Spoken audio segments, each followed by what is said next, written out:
One minute. Hare Krishna, dear devotees, please accept our humble obeisances. All glories to Jagat Krishna Prabhupada. All glories to our lead speaker for today, His Holiness Jananda Swami Maharaj. And all glories to Assembled Vaishnavi devotees. We thank you all for being here as always. We are very much honored and blessed. We have His Holiness with us today, who will be sharing with us the Nectarian Srimad Bhagavatam. There are a few devotees here at the moment, but we strongly believe devotees will be joining quite shortly. We may not be able to repeat this, but those who are already here, please, if you can, turn on your cameras and turn off your microphones. Mute yourselves so we may attentively hear Maharaj. Maharaj, we are very much grateful that you somehow were able to accept our invitation to be with us today. We are very much grateful. So without further ado, we may put the verse on the screen and you take it over from here. Hare Krishna. Okay.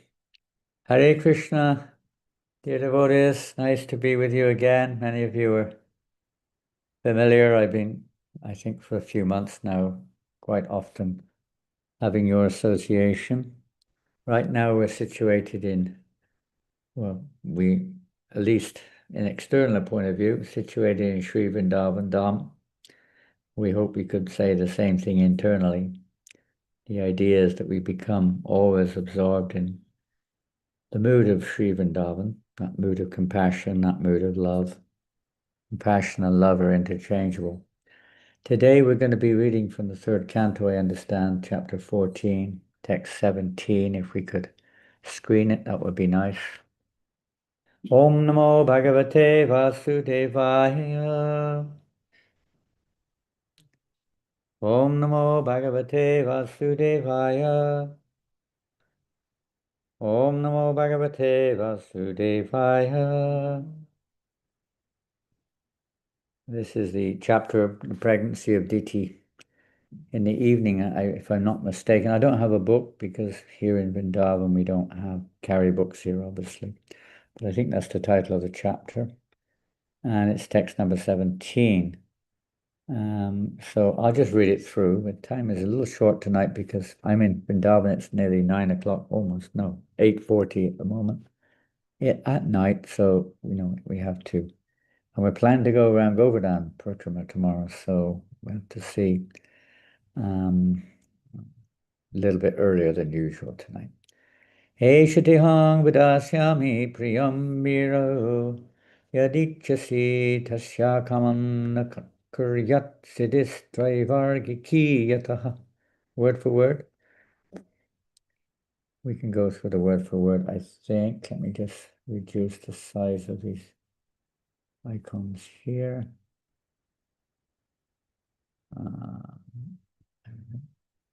Eshaha, this, te, your request. Aham, I. Vidashami, shall execute. Of course, this is Kashyapa speaking to his wife Diti. Priyam, very dear. Biru, O afflicted one. Yat, what? Ichasi, you are desiring. Tasyaha, her. Kamam, desires. No, not. Kaha, who. Kuryat would perform. Siddhihi, perfection of liberation. Tvaivagiki, 3, yataha, from whom, translation. O afflicted one, I shall forthwith gratify whatever desire is dear to you. For who else but you is the source of the 3 perfections of liberation?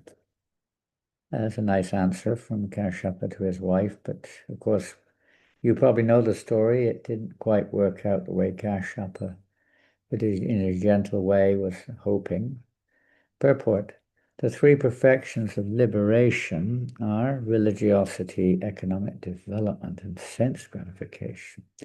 For a conditioned soul, the wife is considered to be the source of liberation because she offers her service to the husband for his ultimate liberation. Conditional material existence is based on sense gratification. And if someone has the good fortune to get a good wife, he is helped by the wife in all respects.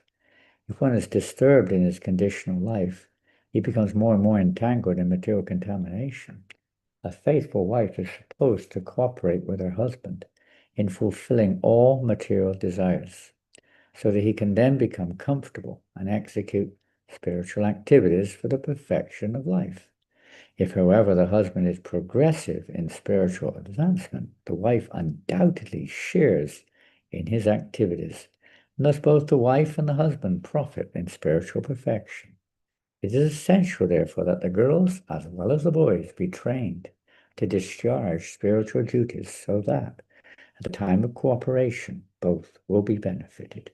The training of the boy is brahmacharya. The training of the girl is chastity. A faithful wife and spiritually trained brahmachari are a good combination for advancement of the human mission. End of purport by Srila Prabhupada.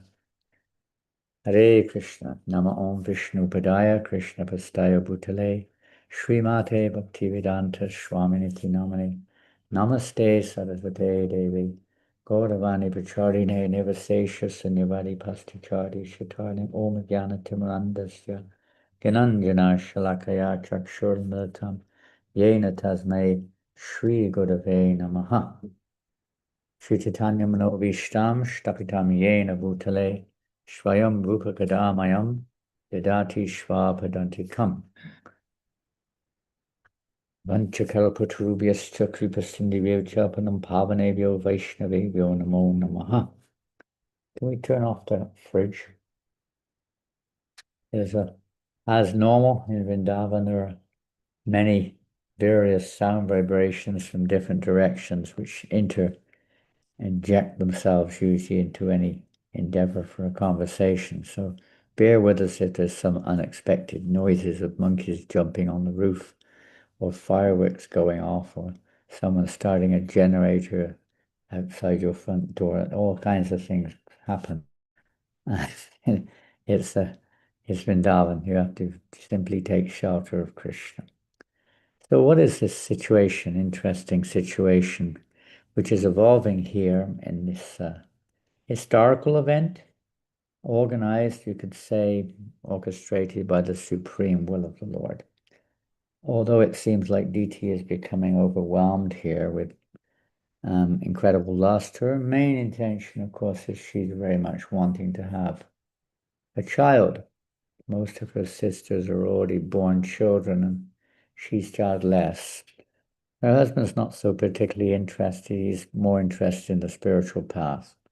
But nonetheless, it's his duty as a husband to satisfy the wife, as the wife's duty is to satisfy the husband in terms of his needs. They both have same business in one sense, although the details may be different. So to give the wife a child or children is the duty of a husband, basically speaking, in normal events. So the history of this event is there. You've been going through it a little bit up to now, and it will evolve still further. And we all know how it's all part of the Lord's plan for the whole pastime of his appearance as Lord Nrsingadev and Lord Varahadev, and so on to perform wonderful pastimes, both for his own pleasure and the benefit of all those who hear them. So this is a kind of a build-up to this whole episode. And the fact that DT is overwhelmed, the fact that Kashyapa Muni submits to her overwhelming desire is nothing unusual, you could say, in the material world, but it's unusual for a saintly person. We're not going to go into that too much tonight. There's many things in this verse, and purport Prabhupada describes what is mentioned in the verse itself. To fulfill the three constituents of religiosity, a wife is required: practicing religious principles, and economic development, sense gratification. The idea is ultimately doing it in the proper way, that one aims at liberation. At least the husband and the wife follows her. That's normally how it goes. We see in this age we're in, that's probably not the case. But that's how traditionally it was supposed to be in the human form of life, at least amongst those who were what would be called civilized human beings, who understood the purpose of human life. Unfortunately, without understanding the actual purpose of life, there may be some shallow religiosity, some economic development, sense gratification are certainly there, but the understanding of liberation or even the endeavor will be there.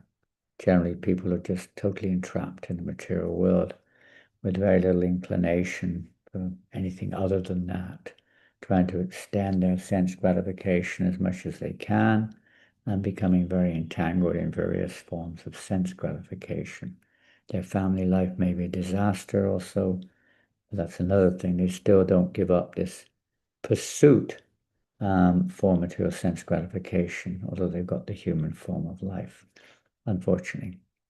But we see that this is, when done properly, according to Vedic standards, Varnashram system, and so on, the wife can be a great, as mentioned here in the purport, and with the understanding of Kashyap, that the wife can be, basically speaking, the great support for the actual goal of life of liberation, to enable the husband peacefully to practice his spiritual life. That's the idea, not that it's arguing.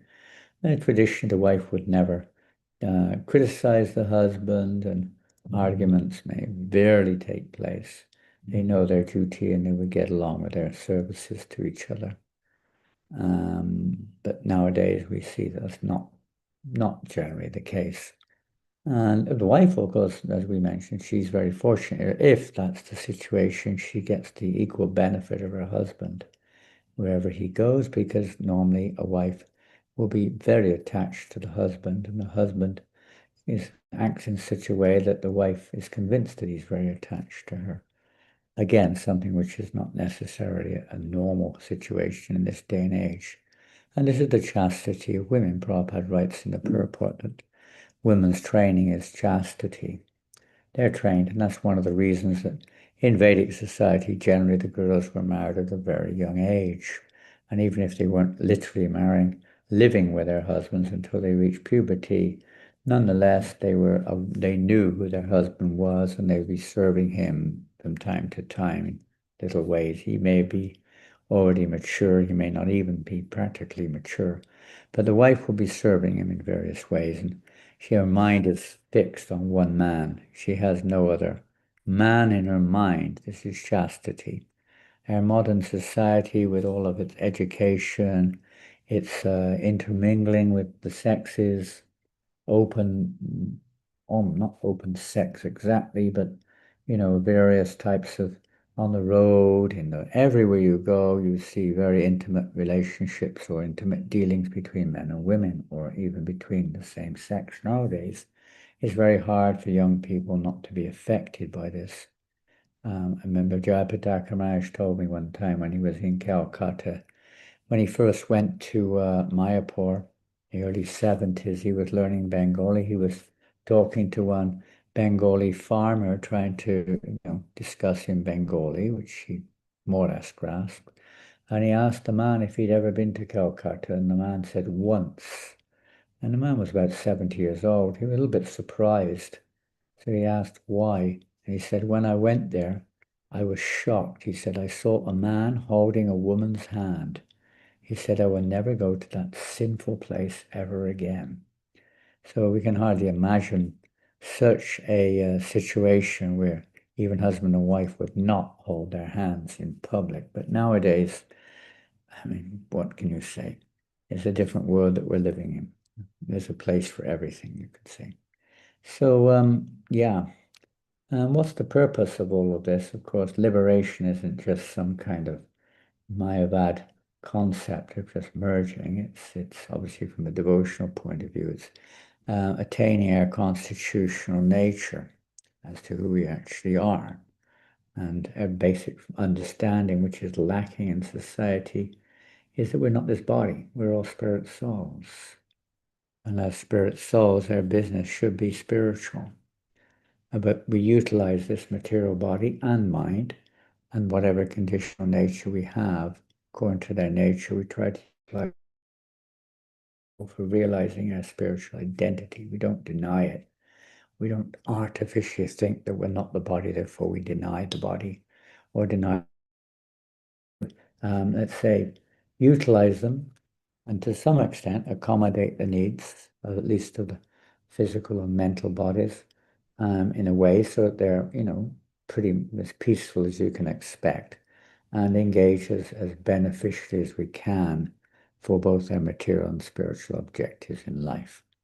But unfortunately, in this age, most people are, basically speaking, absorbed in sex life, sense gratification of various kinds, etc., etc., and they are trapped in what's normally termed, at least by Prahlad Maharaj terms, this is Andokupa, a very deep, dark well, which is very hard to get out of. And there's practically little light down there. And people are just trapped in that situation in darkness, in ignorance, not knowing anything else. And unfortunately, more or less, Shrama Avi Kevalam, more or less wasting their human form of life in the modes of passion and ignorance. Basically, they're victimized by, what can you say, by their own desire in one sense, their karma, and no association to change that course of events. Is by proper association, and association includes environmental circumstances and particularly education. So Prabhupada mentions in his purport the importance of education to facilitate the actual beneficial path of, let's say, family life or society life, occupational life, whatever it is, but training so that we know what we should do, so we're a little bit more at home with where we are and what we're doing, occupation-wise and ashram-wise and so on. The child, at least the boy, would be trained. And because society was expected to be a little bit more, say, down to earth and not so crazy like today where people are so confused. But aside from that, education was a key factor involved here. And the ascertainment of a child's nature would be preliminary to the education, or at least it would be ascertained in the early stages of education as to what nature the child had. And then accordingly, education would be given in an appropriate way according to the child's nature, according to Varna Ashram standards at least. Although we're all eternal spirit souls, nonetheless we're conditioned, and we do have our material conditioning, which we're all struggling with, both mental, maybe physical also, especially on the subtle plane. So many identity crises and occupation crises and relationship crises and every type of crisis you can think of practically is there. Because we're so much, let's say, overwhelmed, trapped in this victimized, whatever you want to call it. We're both victims and victimized. We're all victims of others because we're indulging others in sense gratification. We're therefore causing other, what would we call it? Victimizers? No, I don't know what the word is.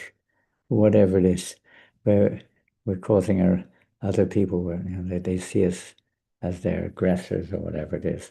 And we're also victims of the circumstances of others imposing their activities upon us. But that's, what can we say? That's due to our lack of understanding of the objective of life and absorbing ourselves in the modes of nature and consequent karma that follows up from there.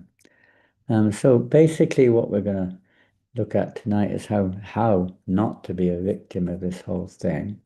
Whether we follow that path to some extent, which we try to do, of course, with Varnashram, to whatever extent is realistically possible, or we don't. We still don't want to be a victim of, the modes of nature, a victim of the illusory energy, a victim of our senses, because we should have realized that sense gratification leads to suffering. One of the early statements, I think, well, not so early, maybe the 5th chapter of Gita, where Krishna says, the devotee doesn't take pleasure in these things. One who's wise anyway.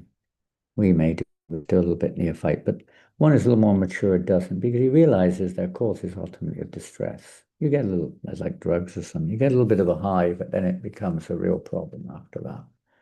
it entangles in this world and leads to so many disappointments and frustrations and so on. We don't take pleasure in those things. They have a beginning and an end. And, maybe in the beginning it's tasty, but when it comes to an end, it's not so tasty. It's quite disturbing. Like that. So these are some of the points of this evening's verse and purport. We can also look at the nature of a woman. Sometimes we hear things how women are more lusty, but that's not understood perhaps quite the same way as we look at lust. Naturally, they're very materialistic. They like security, they like family, they like home, they like comforts, they like material sense enjoyments, probably a little bit more. The man is more interested in sexual activities. So we have a little bit of a problem here where she very much wants the fulfillment of a natural woman's desire in married life to have a child. She's burning with urge for that. It's called lust. And Kashyap, unfortunately, wasn't strong enough to resist the temptation. And consequently, we know what happened. An inappropriate time, like most of the childbirths in this day and age, most are born out of lust, simply, sexual urge, and they have sex and pregnancy comes. It's not so planned. It's not very carefully planned with a spiritual intention in very rare occasions. Not only that, but then the child is brought up in the womb with all kinds of unfortunate associations, vibrations, foodstuffs, and so on, which he's exposed to in the womb, maybe liquor, and so many things, and in a situation where there's no peace around it. The family life is not peaceful. There's, all these vibrations affect the consciousness of the child in the womb. And then generally the child is born in a hospital, which is a new thing in society, which is another problem because it's such an unnatural environment to be born in. You're born in a place where people are normally sick. So you're kind of born in a sick environment in one sense. Traditionally, people will be born at home with their family members, the grandmother or a family nurse delivering the child. There was no issues. It was like very comfortable, very peaceful environment to appear into this challenging world, so to speak, for the newborn. But unfortunately, that's not usually the case either. And then from day one, the child is basically bombarded with so-called Putin, like a Putin, a witch. She comes and she tries to kill the newborn child, whether it's on a material or spiritual platform. This is usually what happens. And 99% we're talking material platform here. Material education is all that the child gets. You are the body. You are meant to enjoy. You are English, you are Indian, you are African, you are American, or whatever, wherever you happen to appear according to geographical definition, you're given a label. And this is your mom, this is your dad. Okay, that's understandable. This is your, everything becomes very self-centered right from day one. The child is seen to be in the center of the world, basically. Element of that is required for a young child, but there has to be education of a higher nature also. And if the parents don't have it, how can they possibly, or the teachers don't have it, how can they possibly share it with a young child? It's not possible. So that's an unfortunate situation. The world, and Srila Prabhupada's come in the midst of it, entering into, the West, the Western world, into America, into Europe, wherever, all the places he went, Africa also, to try to give education beyond the bodily platform of life. Religion touches on it, but it doesn't go very deep in most cases. There are always exceptions everywhere. It's mainly fulfillment of artha and the dharmas there, but it's mainly fulfillment of artha and kama, and some vague idea of liberation maybe there, or some hope of liberation, but not a systematic process, program to achieve it in most cases. Vedic society covers that, but it goes much further. Prema Pramata Mahan, we know a famous verse, which is not direct from Chaitanya Charitamrita, but the Vishwanath Chakravarti and others compiled this summarization of Lord Chaitanya's mood and mission. This is a key feature that the highest perfection of life is Prema Pramata Mahan, is pure love, unadulterated love, with no tinge of lust of any kind. in that relationship. And Anyabilashita Shunyam, there's absolutely no other motive other than Anukulyena Krishna Nushlim. That means pure love, love simply for Krishna's pleasure. It's not just doing things, but it's the mood of only wanting Krishna's satisfaction. That's actually Anukulyena. The process we follow, the process of leading to that of Vaidhi Bhakti, is indeed, you could say, absolutely required for those who are conditioned, those who are still under the influence of the modes of nature must practice. If they want to get freed of the entanglement of the three modes, must practice a bona fide form of Vaidhi Bhakti, whatever their identity may be. This is the process of getting freed. They may follow another path of Vaidhi, which may not be absolutely Bhakti, but it will not lead to the constitutional state. It may lead to a liberation, a liberated state of some kind, like Brahman or something at most. Even then, there has to be a tinge of Bhakti there.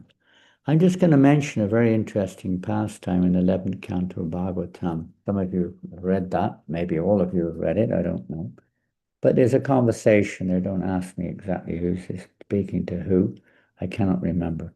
But there's this conversation there where the 24, the various gurus are mentioned for the living entity in the material world, not just the terminology we normally use for a guru, one who directs us out or to understand our spiritual nature as a guru, and helps us to understand our constitution. He's not one who indulges us or fulfills our material desires, but helps us to become free of them and attached to Krishna.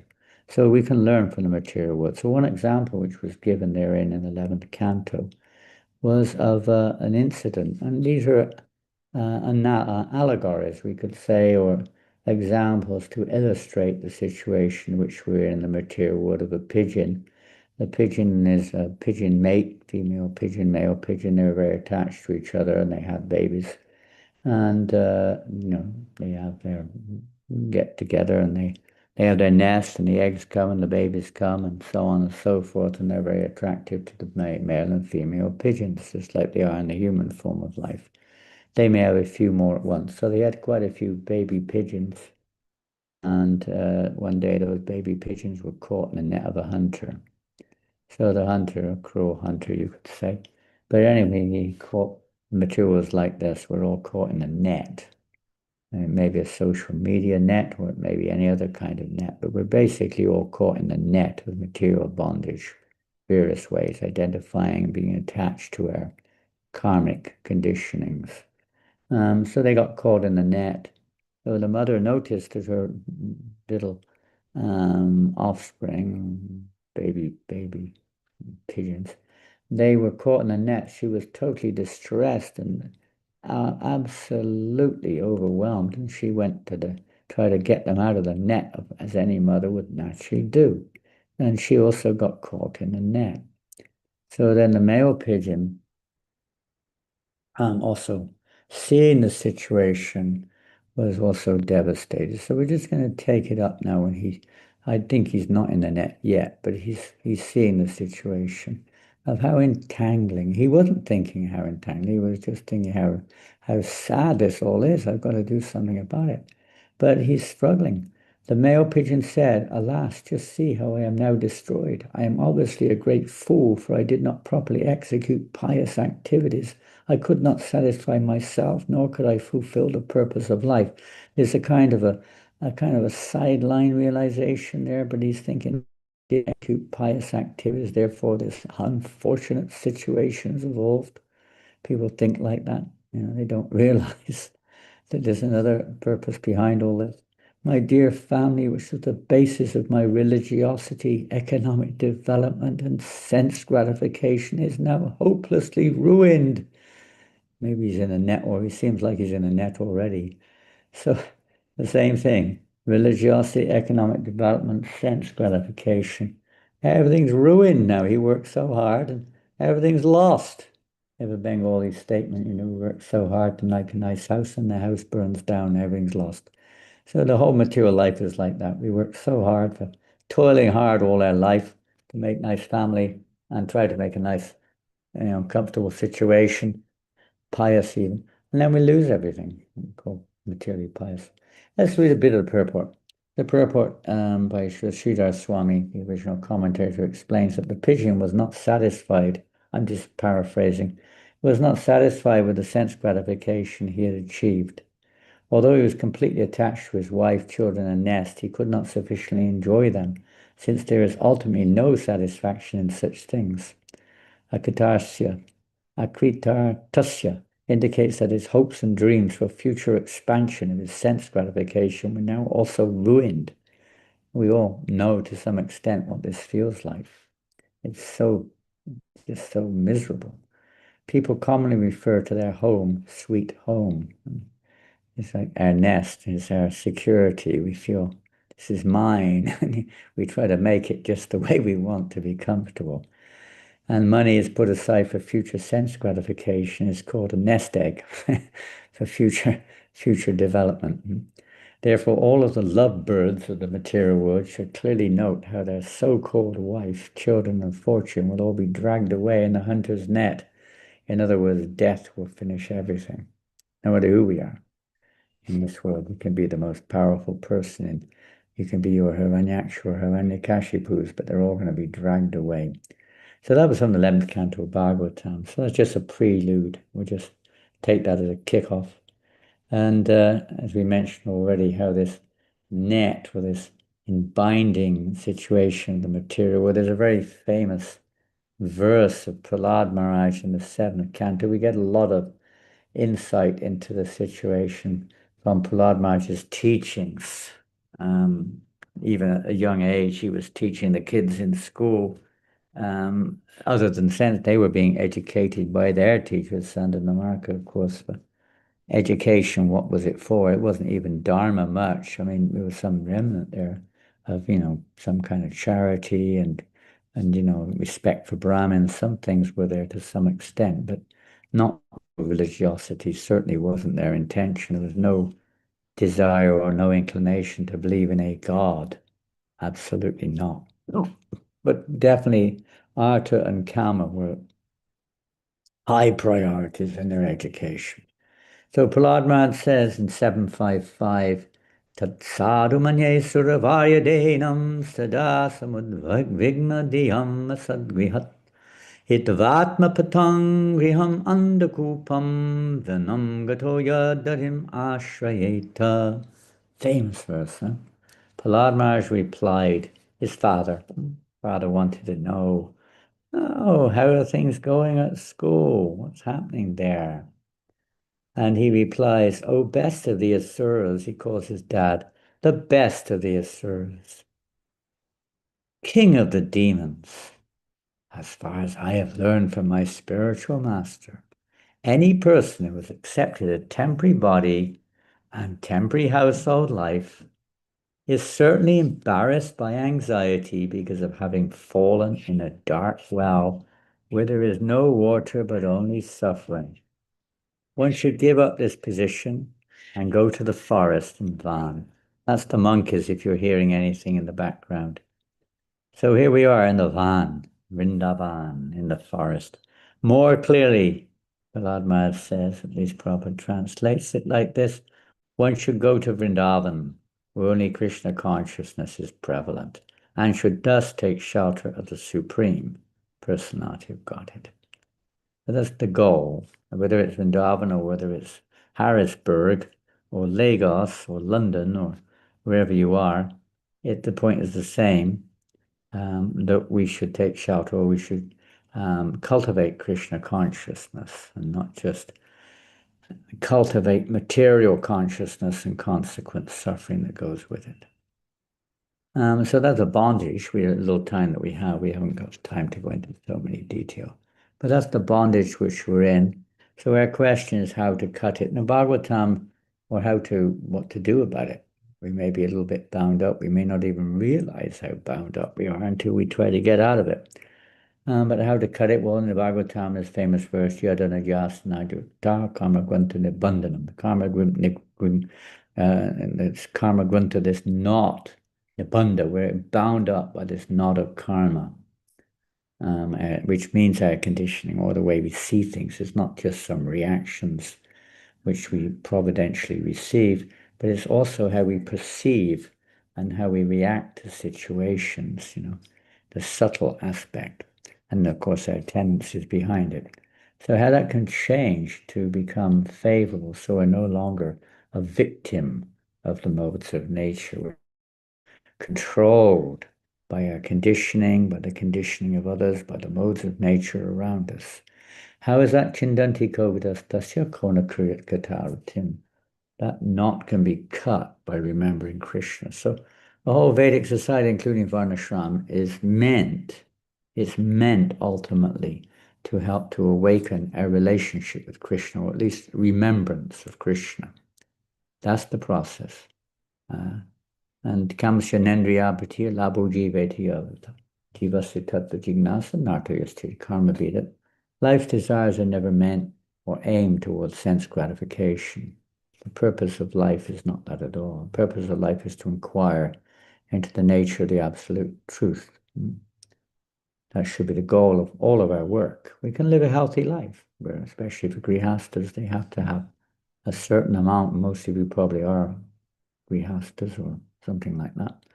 And there has to be certain comforts. There has to be certain facilities for the wife and children, home, everything has to be there, economics.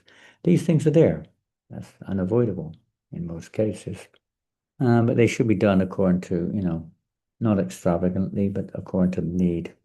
Live as simply as we can, or need to, according to our natures, and not go overboard. And utilize whatever time we have for that jivasya tattva jignasa, that inquiry into the nature of the absolute. So mostly we see at least nowadays in our Krishna conscious society, a vast majority of devotees living outside, married, children, working, this, that, the other. So they utilize their time. They try to follow a pure lifestyle, chant as much as they can, do whatever service they can. Same things, maybe just less in quantity than somebody who's living in a temple or something like that. And so like that, and with knowledge, the idea is that we cultivate knowledge of the reality of the situation and understand how we can achieve the same objective goal. And largely it depends on association. And Kapila Dev, for instance, in the third canto of Bhagavatam, describes how every learned man knows that the greatest entanglement for the conditioned soul is our attachment to sense gratification. When that same attachment is transferred to the self-realized souls, it is the source of liberation. So association and the proper situation in life are very valuable in that, so to speak. And that means basically trying to follow God's arrangement for things. That's God consciousness. When we put his arrangements in the center and not our own, the more we can do that, the more chance we have of receiving his mercy and releasing us from this never-ending cycle of birth and death, or falling victim to the urges of the senses, from Bhagavad Gita, Kama Krodha Esha Rajaguna Samudbhava, that this is the greatest entanglement for the living entity in this material world, is this lust, the all-devouring sinful enemy of the world, which in contact with the mode of passion turns into wrath. This is the all-conquering enemy of the world, this lust. So we see that happening in this pastime between Kashyapa and Diti. It's lust. Both are becoming overwhelmed by lust, step by step by step. Contemplating the object of the senses, we become attached. Then lust develops and so on and so forth. When lust develops, frustration comes in if we can't fulfill it, and anger, and, the whole thing evolves there, as everyone knows that from Bhagavad Gita. So the whole process is to try to bring the wild horse under control, or by the horns, you take the bull by the horns or something. Somehow we've got to control that lusty tendency, which is born of the modes of passion, which we're basically in. So the Varnashram system particularly is there. Now, it's not so easy to let's say, apply this in most cases in terms of a structured system, both from the point of view of our inability, our lack of understanding how to, the facilities around us, the society we live in. So many factors involved. We're so entangled. We're so weak. But anyway, we can hear about it. Varnashram religion sets aside. This is a comment. Now, where's this from? This is from the first canto Bhagavatam, 13th chapter, text number 24. The system of Varnashram religion sets aside a part of one's life completely for the purpose of self-realization and attainment of salvation in the human form of life. So this is the real point, is salvation, whatever form it takes, but it's salvation from the repeated birth and death, releasing us from the Andakupa, releasing us from this material world, or the bodily concept of life, the three modes of nature, releasing the soul. So human life is meant for that purpose. It's not meant to enjoy the material world or entangle us. That is a routine division of life, but persons, and this is describing Vidura actually, describing the fate of Dhritarashtra. So, but persons like Dhritarashtra want to stay home even at their weary, ripened age, even at old age. They sit around trying to be catered for and pampered by family members or nurses or something or another, with no idea of what anything beyond that, practically, just spending their late life, their twilight years, just wasting their time watching television, playing cards, or talking nonsense, something like that. Degraded condition. And in Dhritarashtra's case, is accepting charity from his enemies, the Pandavas. Very degraded situation. Vidura wanted to point out this anomaly to his brother and impress upon him that it was better to die like his sons than accept such humiliating charity. Vidura wanted to point this out and impressed upon him that it was better to die. We read that already, didn't we? 5,000 years ago, there was one Dhritarashtra, but unfortunately, at the present moment, there are Dhritarashtras in every home. Everywhere you go. Politicians especially do not retire from political activities unless they are dragged by the cruel hands of death or killed by some opposing element. They never give up. People never give up. They're so mad. To stick to family life up to the end of one's human life is the grossest type of degradation, and there is an absolute need for the Viduras to educate Dhritarashtras even at the present moment. So we should try to become a little like Vidura. No, we can't imitate. At least we should try to develop that mood of understanding the goal of life, practicing the path which helps us to realize the goal of life, implying, it's a voluntary thing, applying Vaidhi Bhakti in an appropriate way in our day-to-day lives, according to our Varna and ashram, or activities in life, and try to be Krishna conscious. In the Bhagavatam in New Vrindavan, Srila Prabhupada was giving a lecture in 76. He said the real purpose of life is how to become detached from this material life. That is perfection. But people are being educated how to become attached. That is the difference between Krishna consciousness and so-called human civilization. And it's obviously one of the reasons why people in general don't really appreciate the Krishna conscious movement.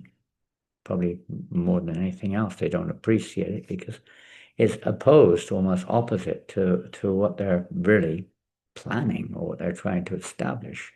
Attachments in this material world to sense gratification. They think that's the goal of life, unfortunately. And in Krishna conscious philosophy, at least, does not go along with that very much. Only to a small degree of necessity, but not as a purpose of goal or goal of life, that's for sure. So therefore we become rather unpopular sometimes. So a bit of clever in preaching, one has to be very careful. Prabhupada introduced many clever ways of trying to bridge that, you could say, gap. But the thing can be made very easy. That thing can be very made easy if we attach our mind to Krishna, just like we're actually doing. It is not that we are all liberated persons. We have got so many attachments with family, my wife, my country, everything. But along with it, if we try to increase our attachment for Krishna, automatically there will be detachment. Automatically, without endeavoring separately. A famous verse, Srimad Bhagavatam 127, Vasudevi Bhagavati Bhakti Yoga Jyoti. Everything will come naturally as we dedicate ourselves more and more to the service of Krishna and become detached from this material world naturally, not to make a separate endeavor. So for sure, Vedic civilization was that purpose, and though some people may think the Varnashram or any structured situation is to facilitate our material desires. But that's not the goal behind it, whether those desires are sex or economic development or whatever they are. The goal behind it is to help us. Yeah, we have to go through it to a large extent, but to ultimately realize the futility of these endeavors and to give them up. But not just give them up, but become attached to Krishna, of course. There's a very famous verse, and this is also Prahlad Maharaj. Yai Maitanadi Grihamedi Sukam Hitucham Matyan. Kandu Yanena Karayori Vadukadukam Tripyantineha Kripana Bahuduk Bajaha. Kandu Tivan Manasijam Vishaheta Diraha. And he says, and Prabhupada lectured on this. I remember him lecturing in Mayapur 76 on this verse. Actually. Sex life is compared to the rubbing of two hands to relieve an itch. Just an itch. A pretty weak, you could say, people in general, a weak definition of sex life, which is their highest pleasure. But here Prahlad says it's just like relieving an itch. Sex life is like a big itch. Grihamatis, so-called grihastas who have no spiritual knowledge, think this itching is the greatest platform of happiness, although actually it is a source of distress. The kripanas, the fools who are just the opposite of Brahmins, are not satisfied by repeated sensuous enjoyment.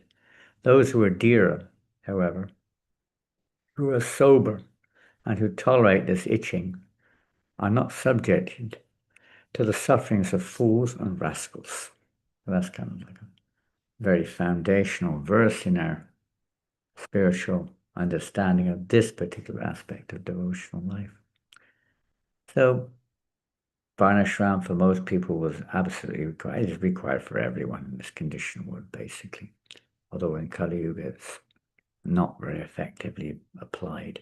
But the principle's still there. We do have our natures, we do have our desires, and we can't just deny them. And there's some form of accommodation as we have to work.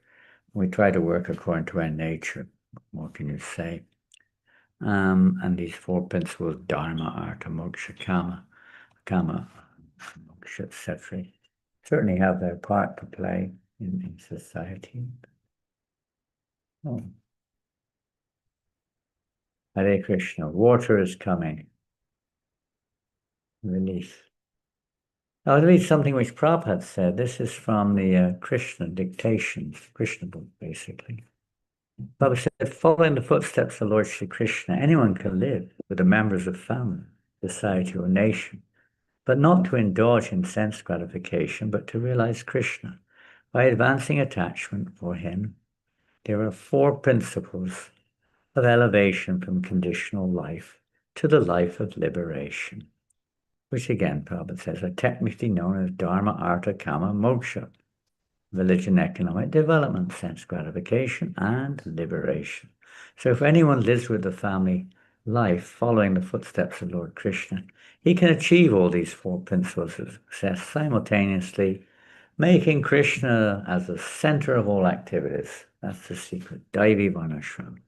It's not just accommodation. It's not just progress in terms of human civilization, but it actually becoming Krishna-centered, Krishna conscious, making one's home a temple, seeing one's work in relationship with Krishna, the fruits of one's work for Krishna, everything for Krishna. This is one of the, you could say, missing links in Kashyap's Muni's situation. He wasn't sufficiently engaged in Anukulya and Krishna or Shilanam. Of course, he was some kind of devotee, but he was more mixed with Gyan and yoga and meditation and different things. He wasn't so absorbed in service. And so he didn't get that full protection. We are also ourselves unable, in most cases, to personally control or overcome these urges. It's only by the grace of Krishna. So devotional service, one aspect of devotional service, which is primary, is to always depend upon Krishna, always expect his protection, take shelter of Krishna. These urges will come, and we really have, it's a golden opportunity to call out for Krishna's help. As the residents of Vrindavan, when demons would come, help, Krishna, save us. So like that. Huh? There's another quotation. I thought I got it all in order, but I didn't. Anyway, this is, I don't know where it's from. In the Varnashram system, one first becomes a brahmachari, then a grihastha, a vanaprastha, and finally a sannyasi. So now we're looking at little details of all Varnashram. Prabhupada wanted it, but we have it in name to a certain extent. You might be a brahmachari or a grihastha. Perhaps you see yourself as a vanaprastha. Or maybe you're thinking of becoming a sannyasi. Maybe you are called a sannyasi. Going to the forest means accepting vanaprastha, which is between grihastha and sannyas generally. By the way, vanaprastha is not for everyone. Neither sannyas is generally only for those who are brahminical. Traditionally, only the Brahmins would take sannyas. Vanaprastha, Kshatriyas and Brahmins. Brahmins may not need, they may be living like that already.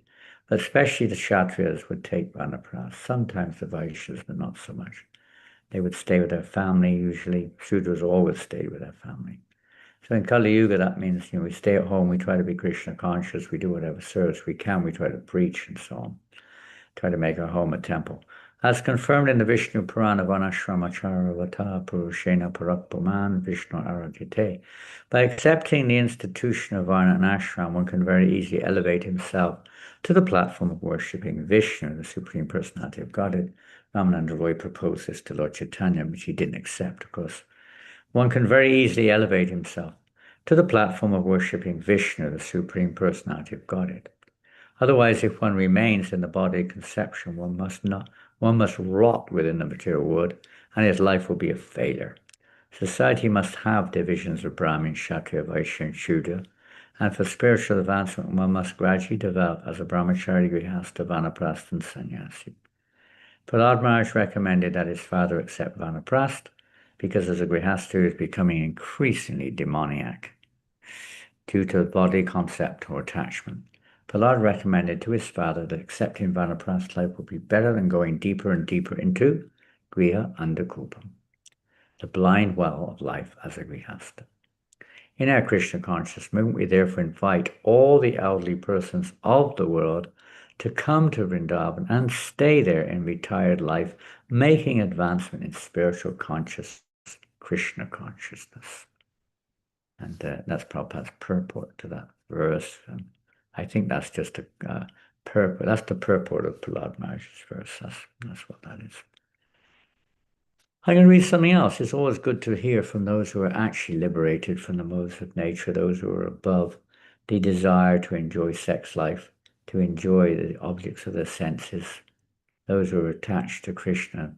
We have the most greatest fortune, of course, of having that opportunity to get a lot, and now even still through lectures, through books and memories and so on, the association of Srila Prabhupada.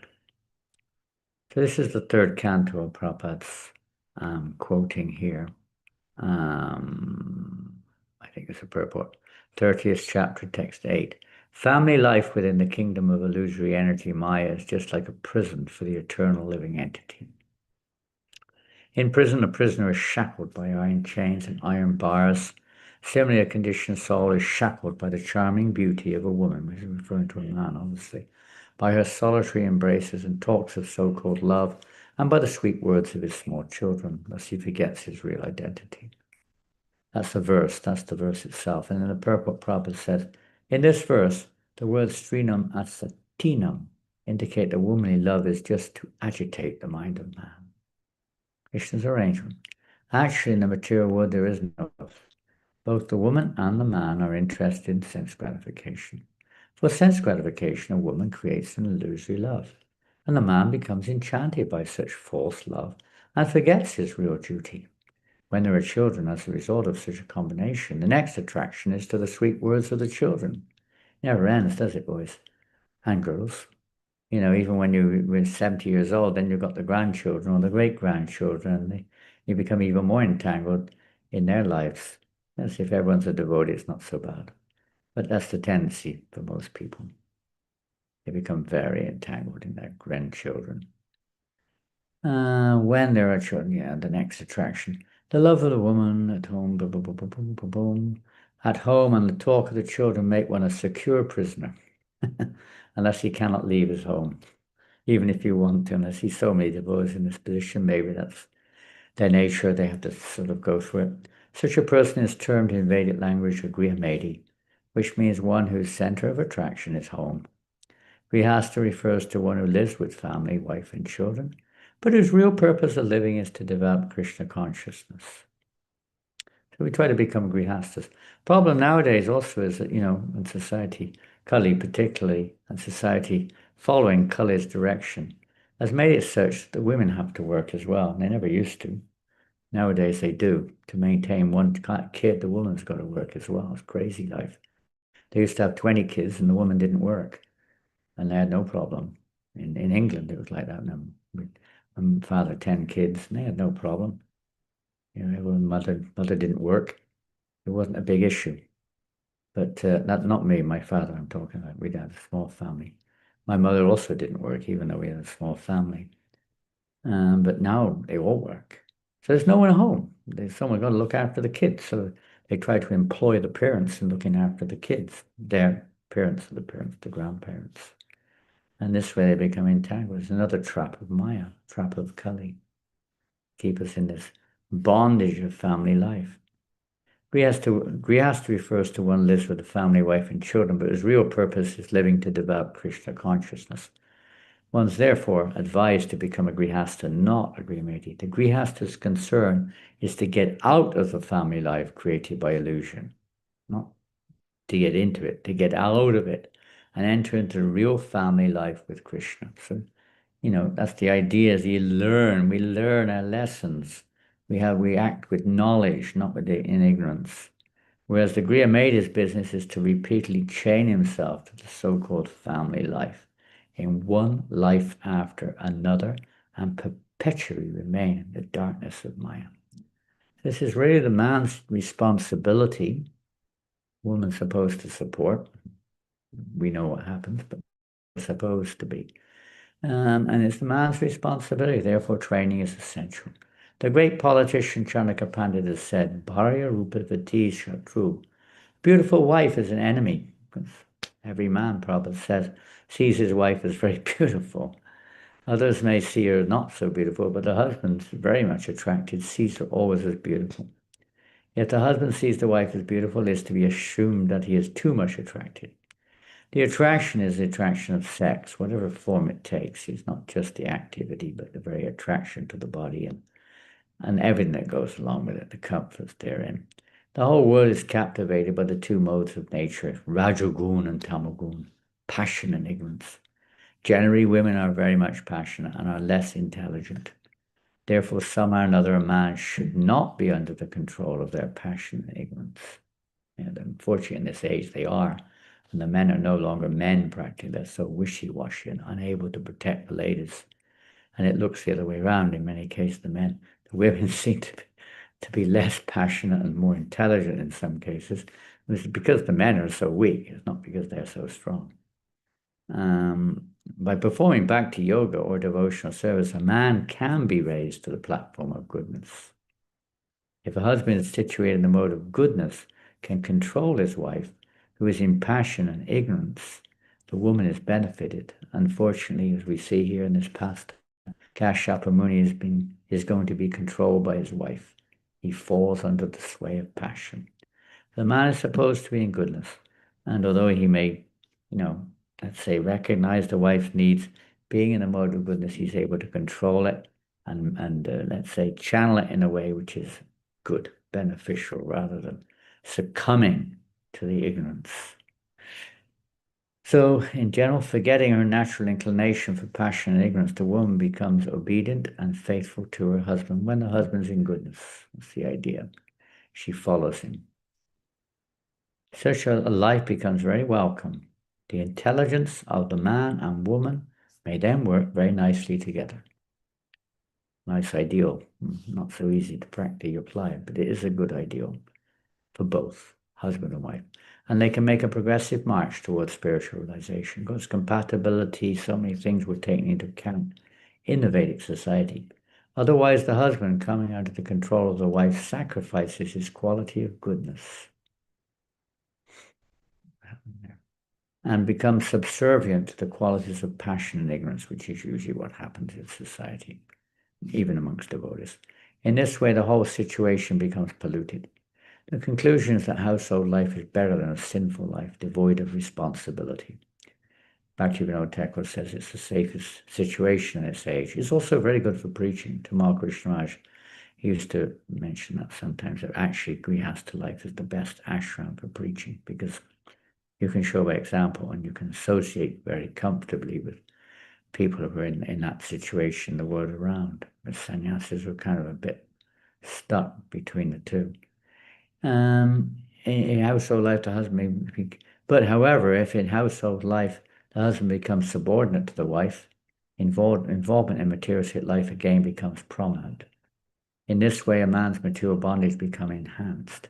Because of this, according to Vedic civilization, after a certain age, a man is recommended to abandon his family life for the stages of vanaprastha and sannyas. In another place, it's not mentioned here, but Prabhupada says, yes, the husband shouldn't become subordinate, but he also says if the husband doesn't become subordinate, then it becomes a problem, and especially in this age of Kali. The wife becomes the controller and everything. What can I say? Turmoil. If he doesn't submit to the wife, then turmoil evolves. So it's a two-way thing here. But unless Krishna's in the center, it's not going to work, no matter what it is. Let's see. Again, in that conversation in New Vrindavan. So now we're going to go on to the training, and that would be it. Unless we are very cautious, this Griya under Kupam, this family life is very dangerous for spiritual advancement. Therefore, according to the Vedic system, first of all, one is trained as a brahmachari so as not to be attached to sex life. That is brahmachari life, celibacy. So the brahmachari is trained in celibacy, and the girl, of course, is trained in chastity. That's what Prabhupada was talking about, a very nice combination.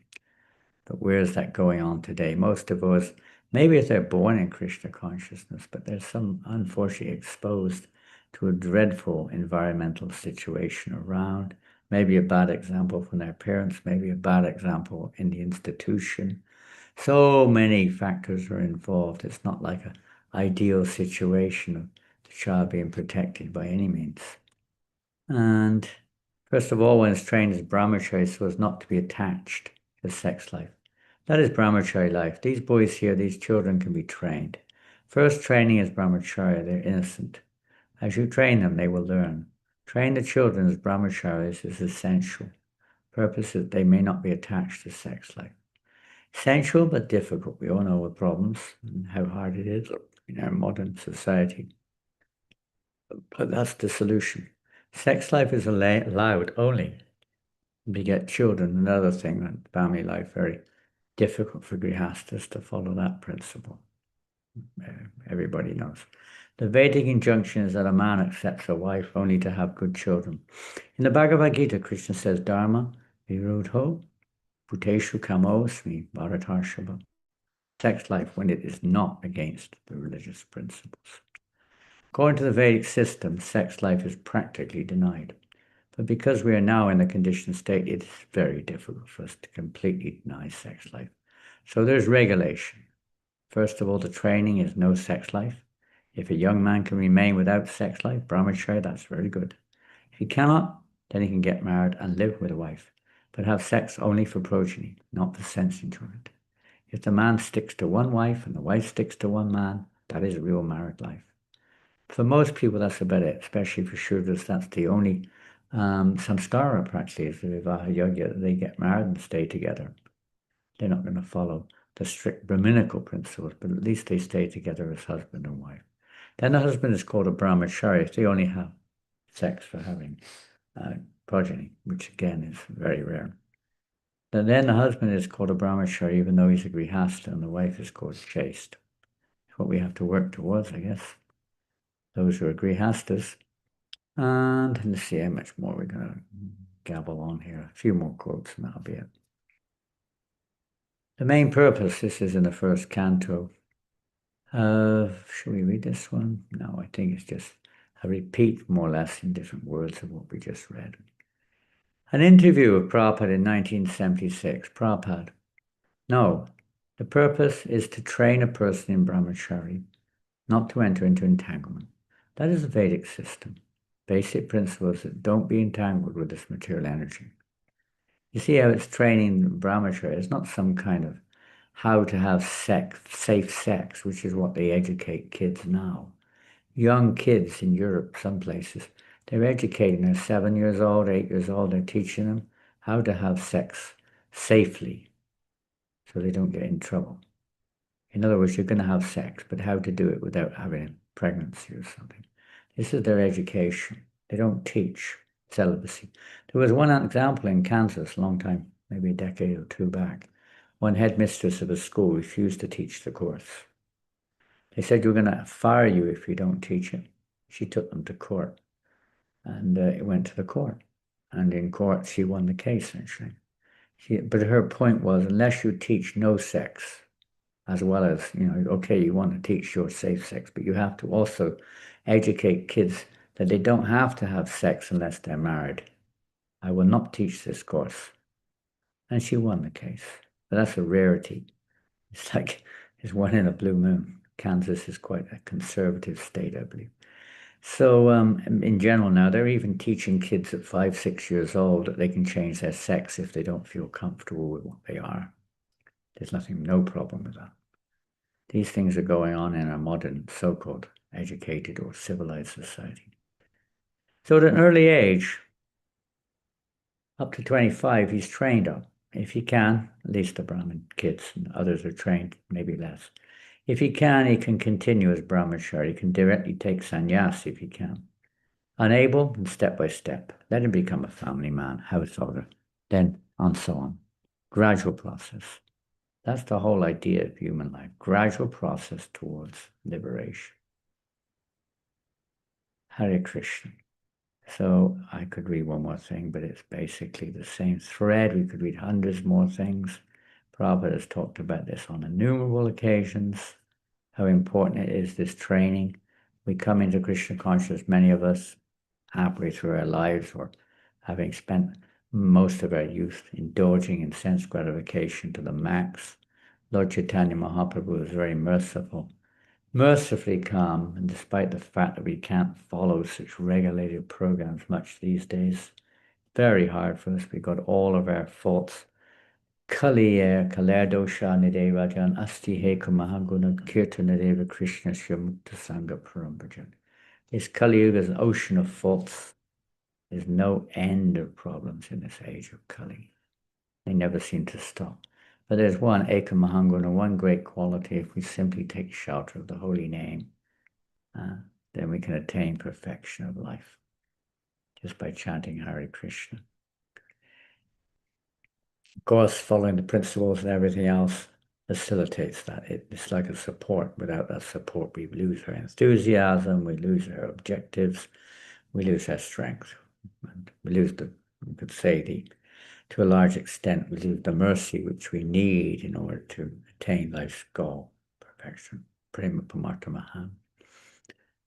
Well, I guess I better finish there. Time's ticking by over here. It's 10 o'clock almost, 9:45. My clock over here in Vrindavan.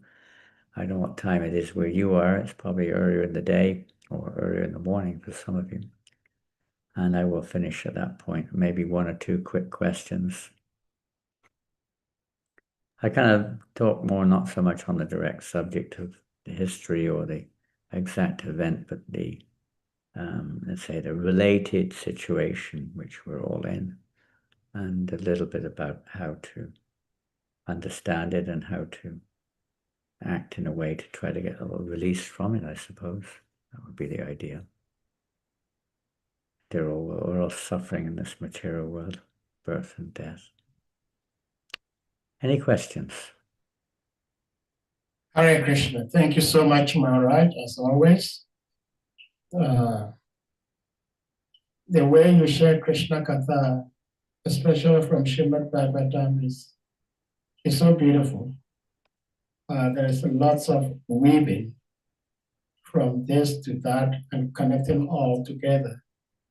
It's very beautiful. David, if anyone may have questions, comments, reflections, you may want to ask or share, please. You may indicate by using the hand emoji or your physical hand, and you'll be asked to unmute to ask your question or share your reflection. But please remember, Maharaj has to leave soon. So if you have a question, you can ask it now. Hare Krishna. Countdown.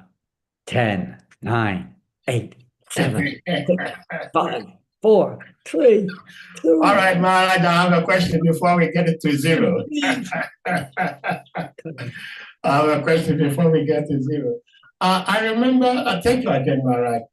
I remember some time ago when I used to do book distribution in my own little way, there was this book, Renunciation Through Wisdom. It's one of our books. I don't remember which edition, but at the back of the book, there were three women. They were like puppeteers. They were holding puppets and they were manipulating the puppets. The strings. Yes, these three women represented the material gods of nature. Yeah, the three modes of nature. You see that Yeah, picture in many books. Is in some of the Gita editions and various places also. Yeah, Famous three modes of material nature. Now, representative painting.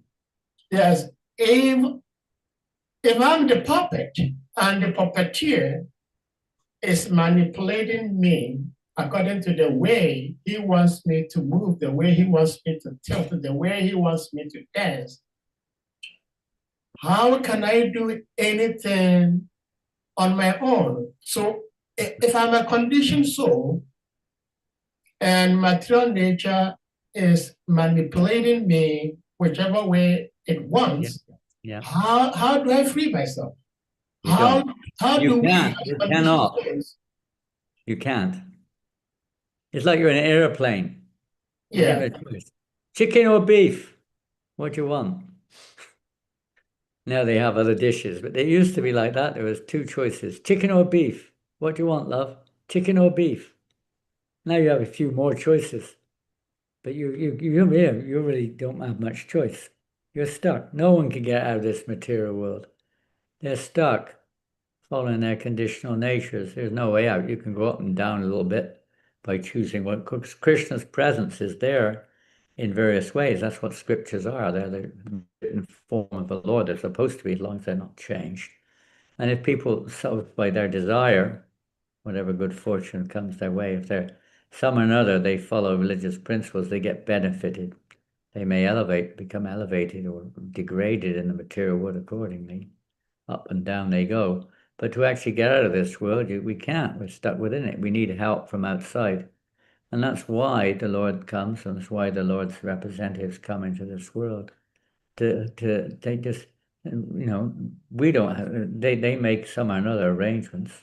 Of course, we may be in a position which is somewhat more favorable. We may be in a position where we just feel like we've had enough of all of this. And the Lord gives everyone a chance to see, say, a spiritual opportunity, a spiritual alternative in due course of time. And then you come back, not so much to the karma. The karma may be there in terms of this feeling absolutely fried with their lives or something. And you're in the human life. It doesn't happen unless you're in the human life, usually. But then the choice of the living entity, those who are actually, let's say, good fortune, they choose, okay, let me see what this is all about. And they give it a bash. So the pure devotees give them an opportunity, and the pure devotees' will is so powerful. Our will is otherwise, and the pure devotees' will is for Krishna. It's like Prabhupada writes, by your will, they've all come into this material world, and by your will, they can all be delivered. And Prabhupada says, my will is that you please deliver them. So you've got a combination of wills working here. The conditioned soul, who's a prisoner in this world, who wants to live in this world happily, but doesn't want to get out of it, so to speak, in the real sense of the term. Very rare.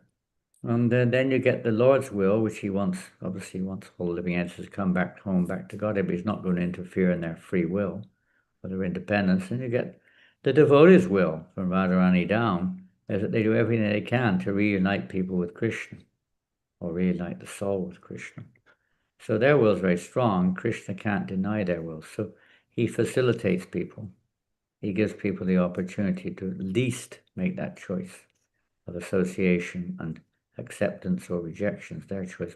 But at least he gives them that chance. So the will is working.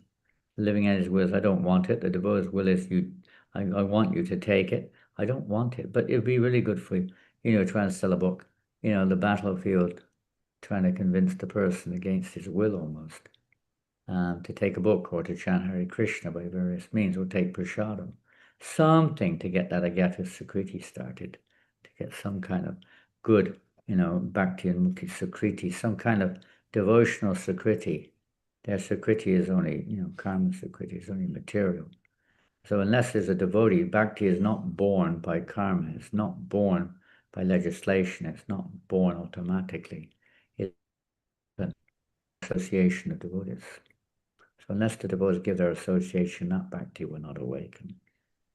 That's why Prabhupada put so much emphasis on distributing books, and because that remains, and that facility for people to get that association is always there.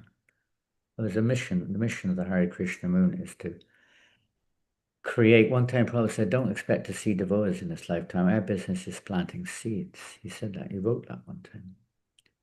He said that in Africa, actually, when I was in Kenya. He told Brahmananda that. Brahmananda Prabhu. I'm staying a few doors from where Brahmananda stayed when he was in Vrindavan, same building. And Brahmananda personally told me that. He said Prabhupada told him that don't expect to see any devotees. He was talking in Kenya. Don't worry, even if they don't stay. He said, don't expect it. He said, our business is planting seeds. Those seeds will eventually grow. Of course, we see that many of them have grown in this lifetime. It's not that we have to wait. But even if they don't, Prabhupada said, we're planting seeds. And Prabhupada said it's a mercy mission. Pure devotees, mercy, planting seeds somewhere in everyone's heart to try to somehow or another plant that seed of Krishna consciousness to some degree or some connection with Krishna consciousness in everyone's lives.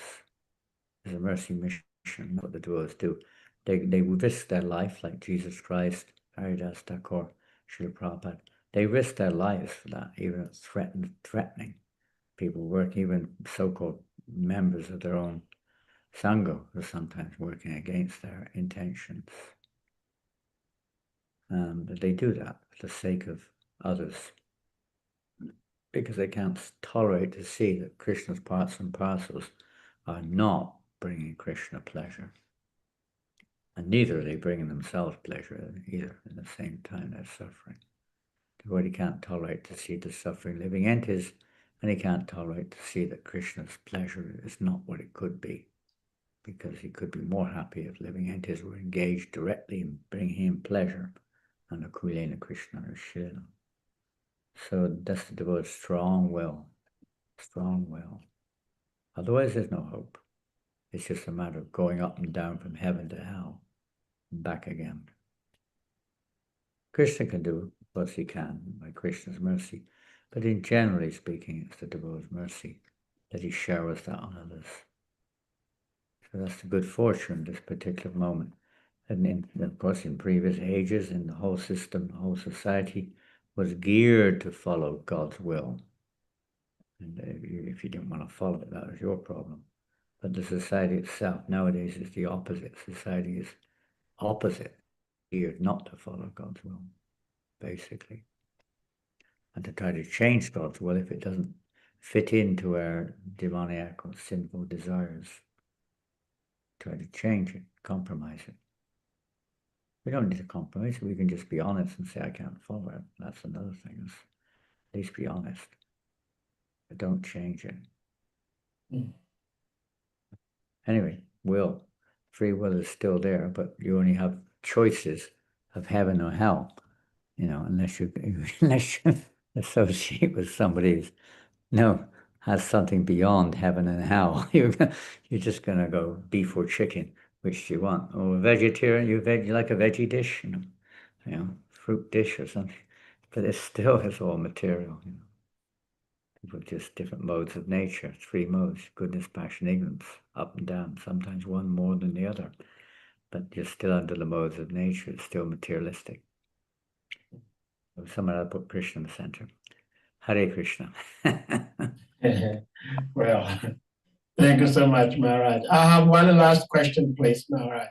And it's from the purport that Sri Prabhupada so beautifully gave us. This is 3:14:17. In the purport, Sri Prabhupada states that if, however, the husband is progressive in spiritual advancement, the wife undoubtedly shares in his activities, and thus both the wife and the husband profit in spiritual perfection. My question is it equally the same the other way around? In other words, if the wife is progressive in spiritual advancement, the husband undoubtedly shares in her activities, and thus both the husband and the wife profit in spiritual life. I'm asking this question because, to my estimation, it seems to me that we have more women who have more devotion than men. And if that happens to be the case, then the men may also be benefited. Otherwise, there is going to be a danger. One would hope so. We hope that they don't stop their wives from trying to practice Krishna consciousness or something. Yeah. It's true, especially I would say maybe not so much in India. India's situation is still a little bit more along the lines of tradition in terms of relationships. I mean, it's changing rapidly, but it's still there. In the West, not so much, as you rightly pointed out. In many cases, the ladies are more serious about Krishna consciousness for whatever good reason. It's a very complicated age in Kali Yuga. People changing sexes even within this lifetime, what to speak of the next lifetime. It's very complicated and society is very complex. So the idea is both husband and wife work together. That's a traditional situation that's mentioned by Prabhupada there, which is idealistic situation. The husband's fixed in Krishna consciousness. The wife supports the husband. She may also be fixed in Krishna consciousness too, one would hope. But even if she's not, if she's completely supporting her husband, traditionally they follow the husband. She goes with the husband wherever he goes. So where does the husband go? Again, it depends upon the relationship and how much the husband is actually, relating with his wife. I mean, if he's actually supporting her, not putting obstacles in her way, he certainly is going to get benefited, even though he may not be so serious in his own practices. Whether he's completely following his wife like a wife, in other words, the wife becomes like the husband becomes like the wife in traditional terms. That's kind of an unusual situation, but why not? After all, in Kali Yuga, both man and woman are seeing themselves as the male. Prabhupada says they're both seeing themselves as Purusha anyway. There's not much of a Prakriti mentality amongst the ladies in Kali Yuga, at least not at the moment. Although it's they could say their natural nature, but most women are more or less seeing themselves as Purusha also. So, and the men are like, as we heard earlier, they're so wishy-washy. When a man becomes under the influence of passion and ignorance, then he loses it, basically. The woman by nature is not anything unusual. So they're kind of in their element. It's like the story of the crocodile and Gajendra the elephant or whatever it is. It's kind of like it's an abnormal situation, but it's okay.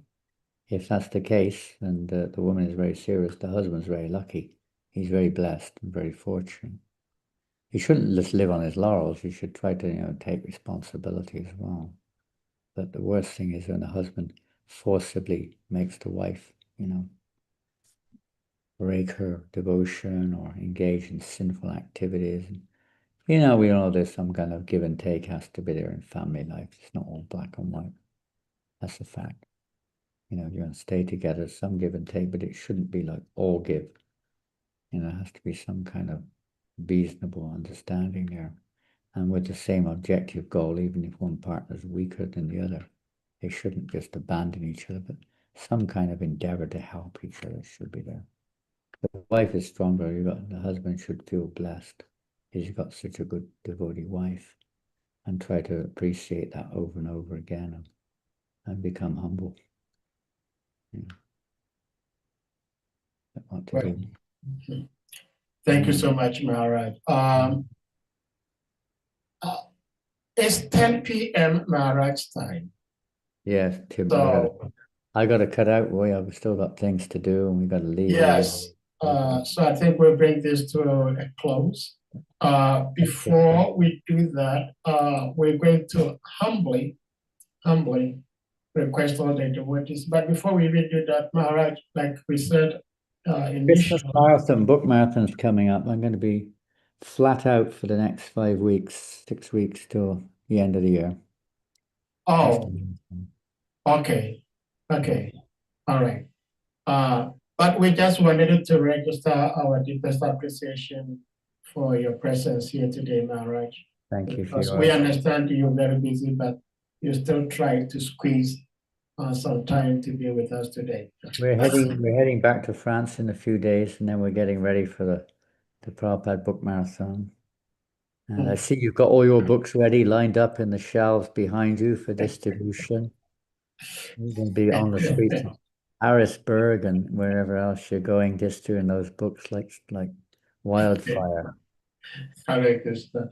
So, dear devotees, we're going to humbly request you all to kindly unmute yourselves, and we all chant Hare Krishna Maha Mantra to express our deepest appreciation to our revered speaker for today, His Holiness Dhananda Swami Maharaj, for sharing his love and wisdom with us all. Jai. Hare Krishna, Hare Krishna, Krishna Krishna, Hare Hare, Rama, Hare Rama, Hare Rama, Hare Rama Hare. Rama, Hare Vancha kalpa taridascha kripa sindhudeva Niram pavanebhyo Ananta Koti Vaishnava Vrinda ki jai. His Holiness Dhananda Swami Maharaj ki jai. Our Jagat Guru Shri Prabhupada ki jai. All those assembled Vaishnava devotees. Hare Hare Hare. Krishna.